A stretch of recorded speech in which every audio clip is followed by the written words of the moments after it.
Adubo de atoso de du enamiensa enene enanso ya yawada nanso nya de ayedi yaw ene yada ensama yensa ntrofo ate ho mpentenkwa aboa no amasemufo wonya adagye asono ni nyina mu a anopei se ye Facebook no so na awo ewo SOMPA 106.5 FM Accra abusua edi ani hwe ukohwe bi nso anu wahye na unua nso anya bi sade be ya wonye pesemenkomhwe ene mitie nti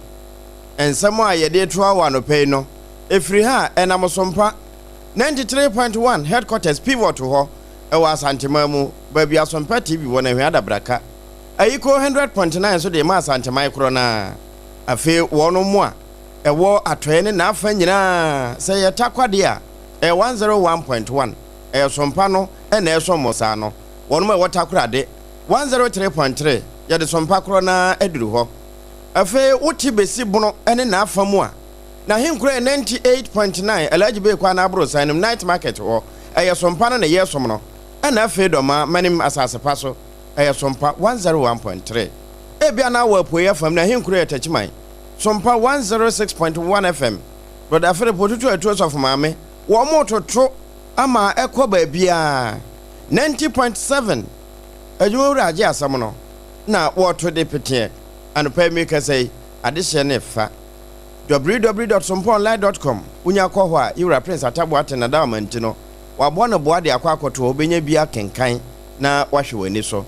we ya mekan no 106.1 FM ene wo mfimfini mantamu mankasim wono nso fa Adamfo pa radio France abrochima mu Paris wo nso eto de apete wo se bon ene ye wano pai ne ye de ba no ma remfisa na kwajoje company limited won ne kutam sana SOMPA kunafo achade no nso eka ho ene ye ba na nsam no de abeti bi ne se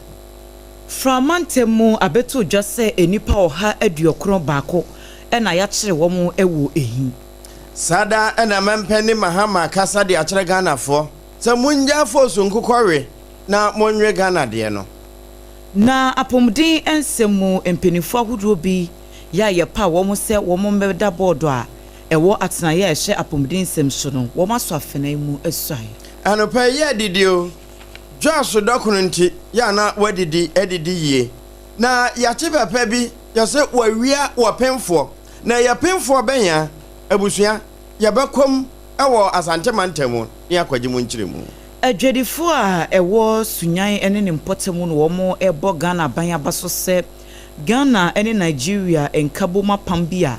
wo mo ahye edi ho dwuma se de be ya human trafficking wo mo ebesi ano kwan na yade ebeboa pa ene na se de be na o man ntafre wa obi abenya bie tachima ya tifin so 24-hour economy market ofuman wo mo tira yeye yebekwa manone na US man Penny Donald Trump edi ensembi atudwa emunsem ne emunkyeremu nyina nso yede bedan wo ewo kaseboi emu anopai ADWOA ASARE enemidin mene triple man ejapia apam dada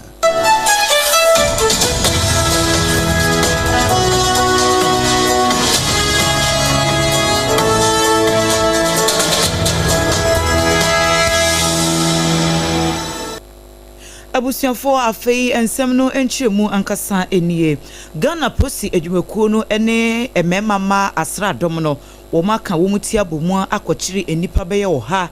aduokron baako 191 ewo ehi eno eye mpotemu bia ewo ketu nurse mensinu emu ewo Framantemu ne nyina eyarehosem a esi na wotwea etwemu se emabunu bi ewo mpotemu okoto hye police station a ewo mpotemu sesei eniema hodo bi na enye asem kuma akra dam so ema police station ne kra no IGP ehye se wo mo enkonkotum se de beya somdwie ebetimi aba mpotemu ho na ne nam so ma mabunu no wo mtu sa ana mo nyina ene se yesi owura bi ewo mpotemu ho wo mususu se wakwakoku obi wo ho na wo mu ni mi se eye wo no ene kodi se adwuma nti aposifo ensa so ni mu no potemu ho fo no se wo mu de wo mu ntimi ntwen na afi na court ho akoni aba ne ade ene yetu asem na hyeda ne ene wo kyena wan hwe kura na asem no wo mankwa ko hu bebie bekwa kosie enti senkebe ya aprosifo no endane abamu ano anase abrantie no emfa ma wo no wo so emru no bi nkum ne ntuaka eno ena aprosifo nso se omaimu emra wo horo ma yede adwuma enti wo mu ntimi ntu ana mo bia etesa nam so ema mabunu no bufu yese ne se wo mo ndane suspect no emfa ma wo no so abro na kum wo mu bidia ene na aprosifo ne ntwen ye de ebai eye wo mo de ne enya asem kuma kura wo mo ye gidigidi dede ni ade papa niema sese japade ahudo bebre ma prosifo ni bikura no wo mo to hye wo mo so enti eno ena IGP chemu se wo mo timi ntina se ema maburu no enye saade no ewo ehimpotam ho ntia ne atintontan police station wo mo atum na eno na hwehwemu da so de akira wo makwakokyere enipa 191 a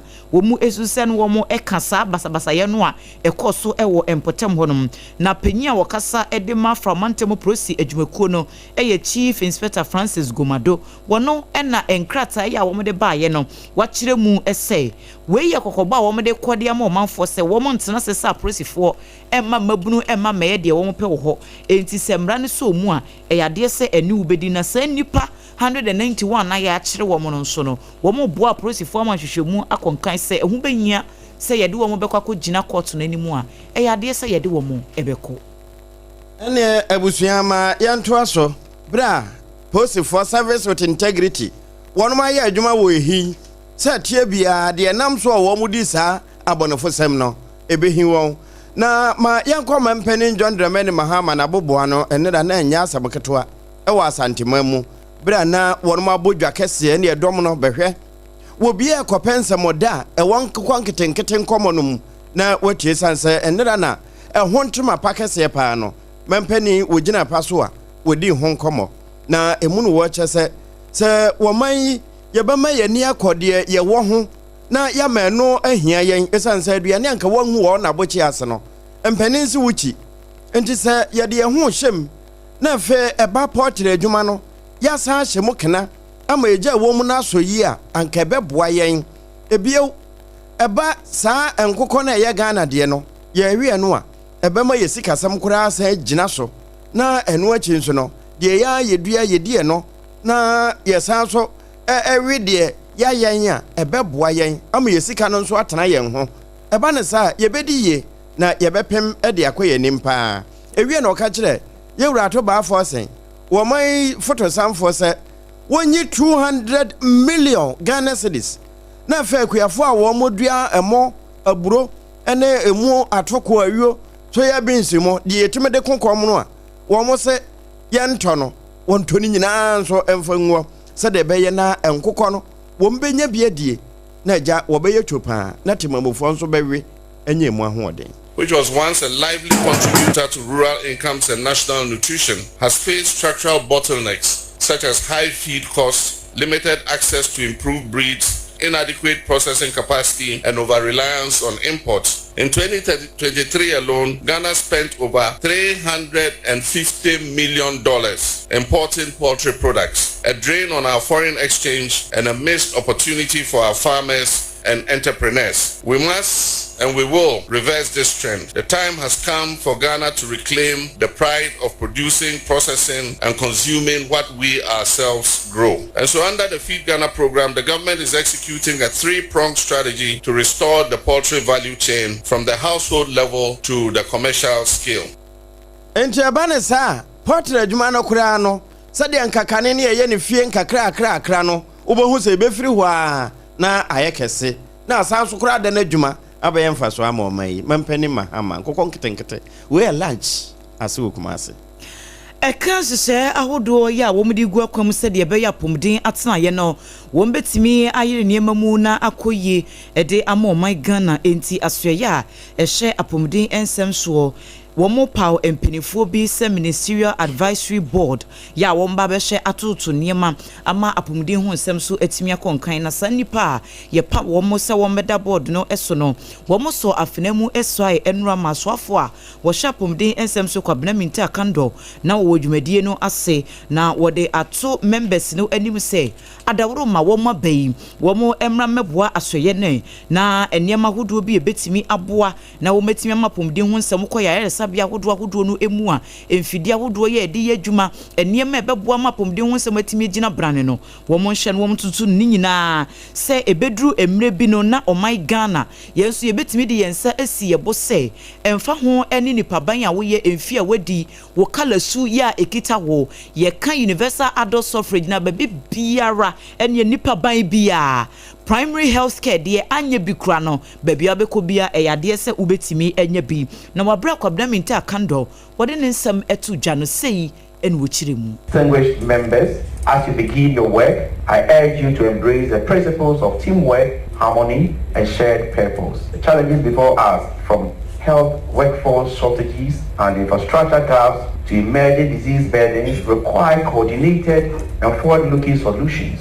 The successes of this board will depend not only on the brilliance of its members, but on the ability to work together with mutual respect, objectivity, and unity of purpose. Let us therefore commit to working in concert towards the ministry's strategic priorities: strengthening health systems, expanding access to quality care, advancing digital health innovations, and ensuring that no Ghanaian is left behind in our quest for better health outcomes.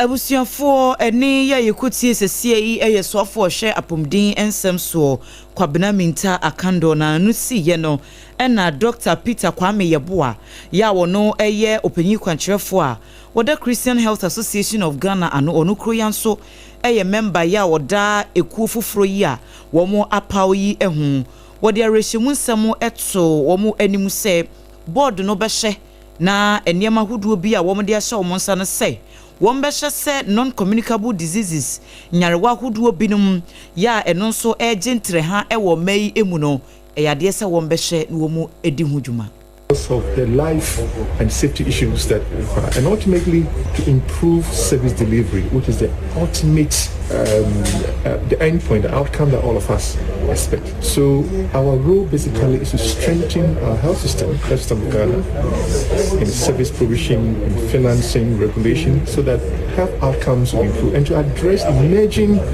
health conditions like non-communicable diseases, which account for probably the highest cause of OPD attendance, morbidity and mortality. I think we have an opportunity to change the narrative of the entire health sector and to look collectively at how service provision will be anchored on disease prevention, health promotion, and holistic health service delivery. Ene ya yekutie ye eye Dr. Peter Kwame Yeboa wono na ye panyi kwankyerefo a woda Christian Health Association of Ghana ano. Abusua medo kwa asantema mu bio na eho no nsucha circuit court kwa asetena. Brada no wono mo kwa asetena na wo de abamu akwakubu aten. Wodi mfinhye aduana miensa ye de ne ba begina. Pie madakam na emu no wo mo bo ne kwa adu se wabokro no. Krono no awabo no nso kura wawi opemfo ne ebusa se opemfo ben yesi dwan pemfo pregnant ewe na sa pregnant ewe ya wawi ano no kwan ya wo fa so wi an ne se enkomo ne chese inspector CK Jesse onana wo bokọ adu no emuna no wo chese unit committee chairman ya wo no wo tibi ma ben suta won na bebo amane se kwakubu aten wo no che bi na wo te na mom November boso me da etoso miensa bra na nonum abapa osima aduanan anepa wo behwe se kwakubu aten epia sakre fifire ete no nya asamoketoa na obusa ne se na driver amane ya anopai fifire sei ehwa ana ne busa asefu yi no so abufuo yi akwakubu afu yi de ebia na bibi wom na mo wo hunu sa na se enioma bi ewo ba sakre ne to aye de fugu akuru so no oyo ya so obepa de kura wo mu ehunu enti kikiri one ne preso na wo mo den kakra akra saa be piem ewo tempon a eno no efiri ho a besene ekọ mampon no saa fa ho wo mo ebobo piem ho na mu na one ne preso na sakre ni firi toy no hu se yi pretine sitro no so odwantuntum ene demo na eho no kwaku ye se wode paso be wo no ene wo teateam na ne edom baaye na wo mo so ne panchi ye de koma posifo ena kikirikiri posifo toto na no ogitom se no kure wo wie adwan no na mo wo ye na adwe se nko wo kwa akoton wo mampon a no kura wanya bese 1000 Ghana cedis de anka obenya enti ankamadoa amoama kwan nom ho a na agya wo mo ye brebre so ne pachi a His Lordship Simon Katia Gaga so hwe n'animu din no wose se wo mo tena se jeje kwaku saa na wotwi kai no a ebewie no ahwe akro no de bebo no ye ntimi nsom enti ane wonko afiase wonko di dokonsini ni tiri kura yiye na no mampani ato wo madi disikam emfinhia num na ofirimu fira wo de no ayesu ade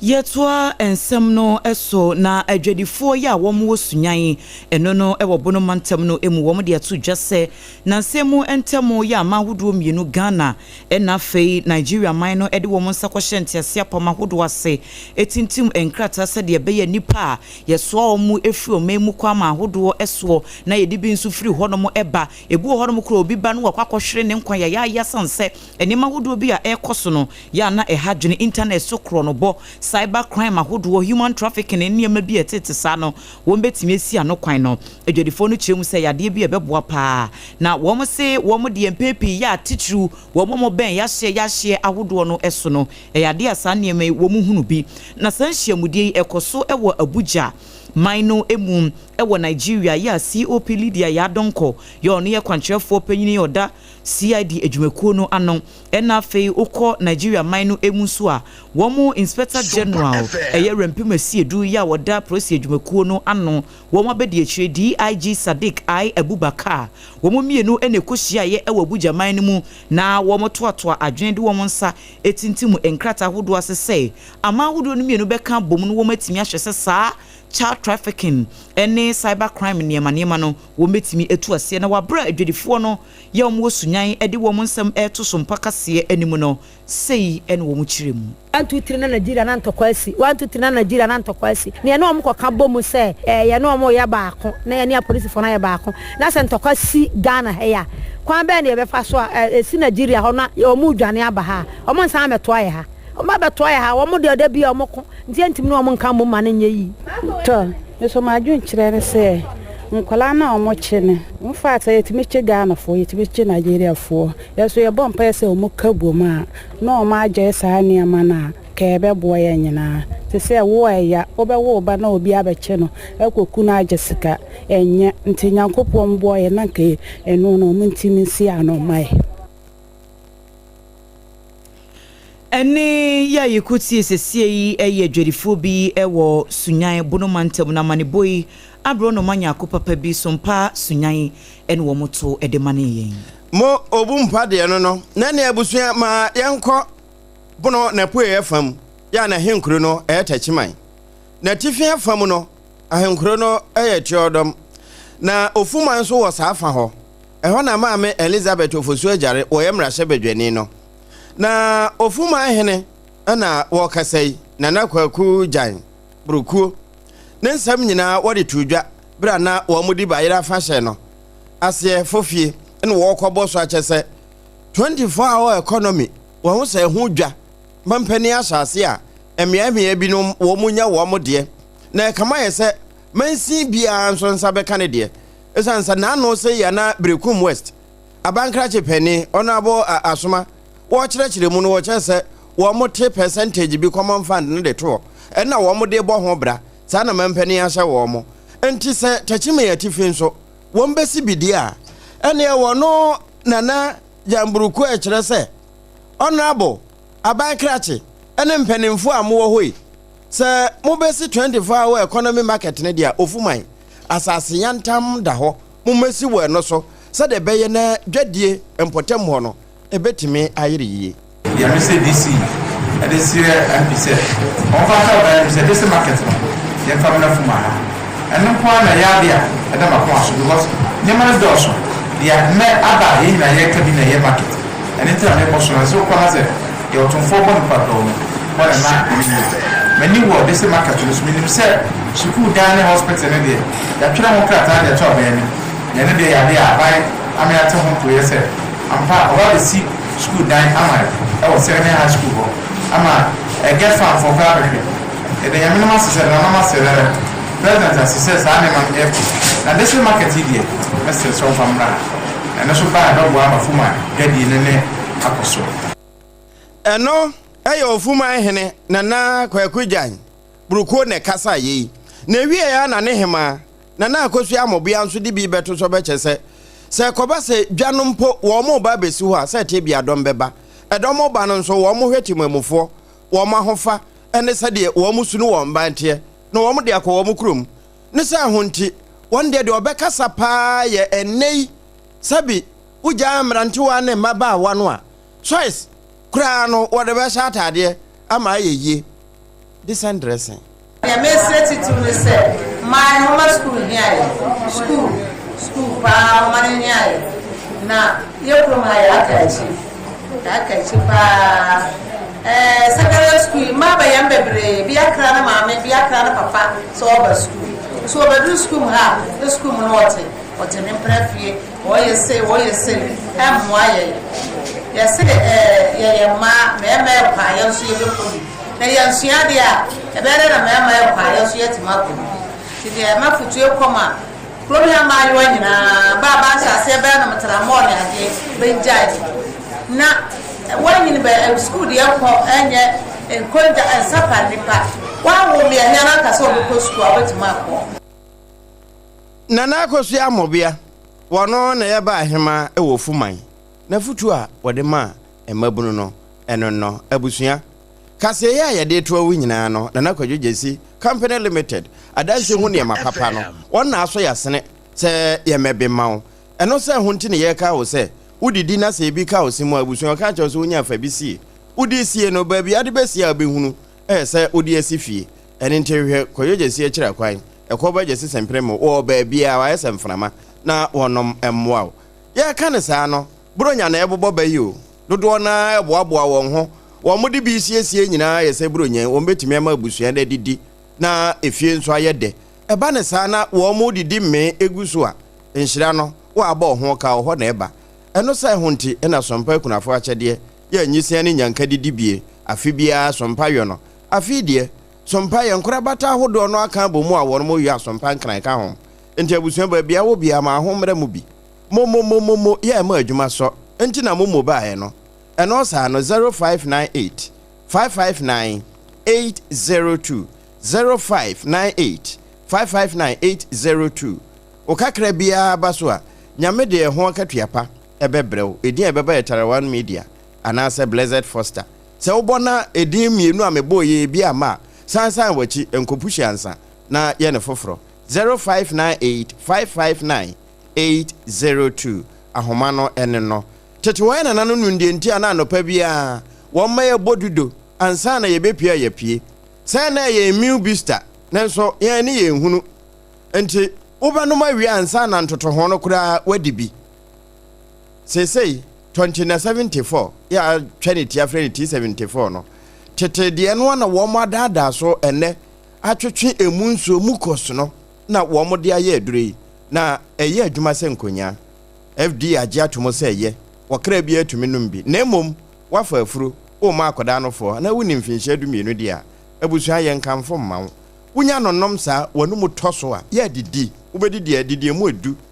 just bread and pastries wo ma ye dokono de aba hot kinky chirisi disipa ye de matufo enti baabia wo bia no fasa kwanye ho na wonso pe bi to ho efiri sabre nko se ye nibrunya na wanya kakra ene nti kan ho e dome commercial bank na chipe ne ye wo 025 60 68 832 ya homa no wadama ene okuta ye mu a Dr. ADWOA ASARE on Dr. Kwate mu a wo mo endpoint homeopathic clinic ho unya de oyade kwa utimi de wonsasi oboka se am free efiri nyare wanyina ho share sanboard ne krono mabo hia wo mo kuta ye mu ye na ye hutia wamra ye ba de aka akire no ye mfa nkame ho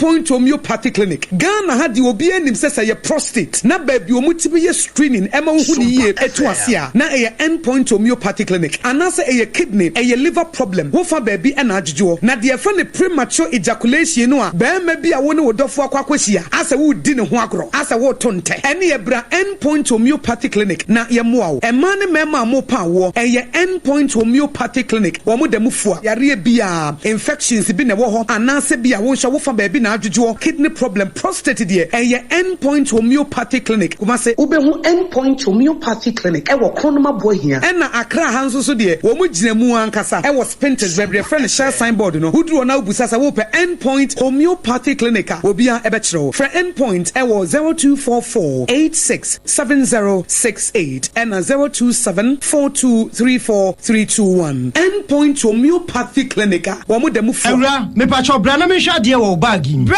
aden enen so biem. Hey, time heba me hye ya me ka se yi ba kun. Ani wayi me ensen. Bra sanya time heba me hya esia gyimi ni me fiefo enya de abako ebeso yen. We de udi se ofa ni nyina. Time heba me hya me ka se me di one dance ya heaven ene de mekwa akopie. Enti se malaria we draw ne time heba mixture. Enye enunku o de nanum ato a wontimi anidie no. Time heba mixture duro no ene ye ma wo. Oba a wafa afuro de o ma akwada nofo. Ene akwada a woni mfie dumienu entimi num aduro yi bi. Se obeto aduro yi bi anoma. Hwe se wakọ hospital anase lab am ye hu se wo atridie malaria yi bi ansa. Se o time heba mixture enu dudu atu a fo ani kire KNG Herbal Center ewo Emrom Abidjan House ana ba ko so wo atonsu Monaco Junction. Eno echi ubenya bi atowo over the counter medicine sellers. Any herbal shop dodo na emu. Fre 0244417669. Kayo set time no TIME time herbal mixture afi malaria fever bi adani ziba ewo munu betu akọ. FDA agi adwade nkratoa yi atum.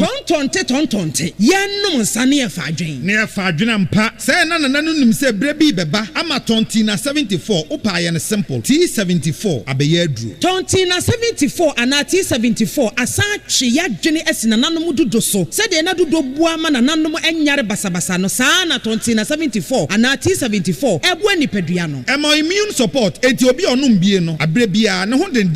Tonti na 74 yi nso ya ye no se nsuo krokro wa kama enti ba bia wonam bia obetimi de wade akọ. Samene wa anka fi na ekroyi eda no nko na wie ye wa bra mennom T74. Samennom tonti na 74 menya hoɔden mennom ne da bia. T74 yi eye hahama ene ye de aye na DHC ena aframa na ye kama saa no. T74 ahoɔden ni apomuden ko a. Wokɔ pharmacy ana ba bia to nro bia ubenya tonti na 74 yi bia to. T74 yi enye ma oba wa fa afuro ana obi a ɔma nufoɔ ana se obi a onya mfie dumienu. Etufon frɛ 050-162-8931 and 0246-073-498. FDA agi adwadi nkratoa yi atom.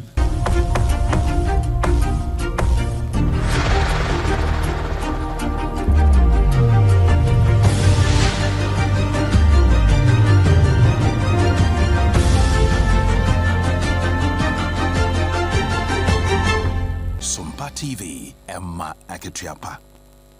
Emma Aketiapa mpa yedemo ase se matwen yame adwa ye ho aba ye de kase bonu kowie amanone na US mampani Donald Trump ene de atu dwase wo wasudie kese se BBC adwumakuo no wo de wo mo ebekwa kopie mu e wo court sense na nsemu ntemu wo kokasaye na ne nkasaye mu no e na BBC for report wa wo ne bai no wo se wo mo atwa kasa ne bi afiri mu eniema huduo bi a wo kokaye e wo sa adwumadie kro no ase no BBC for ko report ye no wo mo kan ne foforo e ma timamufuo ye wo US honom no wo ma dwene mu ye wo mo na ase na ye mampani kura aso eniema hodo ben ene wo ye ni nsem wo kenkan na momo asem kro no poten ne de enkratai wo man heda ankyire mu na penyina wo kasa edema BBC adwumakuo no Samuel Shah ene ebisa ne se amokra modi kan ba be pache wo se said mo reporto asem no mampanyi no ekan ye no mudifo kakra e wo baabi enti mudi e chewpa e baaye na emom no mampani Donald Trump se mo abepacho no nko ache se mo agye mo mfum so atum enso asem ne de ekwan bia so e yade se wo de bekwa kopie mu e wo court na suit na wo de baaye no wo se wo gye $1 billion edi free BBC adwumakuo no ehonom enti mampani Donald Trump so ne nsɛm a wɔde ababetu dwa ebi ene ada ne akyire ede amamoyede asi ne ene ba ye no na de edi mu akoti ni bi ene sɛ from montemu aprosifo ene asrafo aka wo ho abomu akyire enipa ɔha aduokron baako a wɔn kɔyɛ basabasa ɛwɔ ehi police station sada ɛna nkokɔ nketenkete lunch no ɛkɔ so asantema mu ne da na mampanense Ghana nkokɔ a ya stamp so yɛma yɛ ninyi no ho ɛsene fools no asoye shapomdin ensem so wɔn apa ministerial advisory board bia wɔn ba bɛhwɛ atoto nneɛma na saa nipa ɛwɔ board no ɛso no wɔn aso afenemu swai Insuta court na his lordship Simon Ketia Gagatna se no wode kwakubu ate kwa afiase mfinhye num se wawia wodwan bere a wonyemo wamano ne ensem so wote ye se ye de besomo se US mampani Donald Trump de BBC esemtro adwumakuo no akwakopie mu court $1 billion eno se wogie eno na no pay na Kwajojesi Company Limited wodom so yasene sada ena 2074 woma yedudu no moye ye no muto oso saa no Josu kenke ena yedi ede betena ase se ye sommo na ye sommo no ye de baasa akyede enti sompa kunafo akyede na abusua ya na wonso wama ho akomu bi wo mo ne kan ye ho a ye bebe ensempa no ema wo na se ye kwa no paya na nasafo kantanka sports in a park wasesa ede ba na yedin triple A mine ejapia apam dada anopai mene ADWOA ASARE baby ate ye nka firi ye bia no eye sompa no eho akatua pa ne bia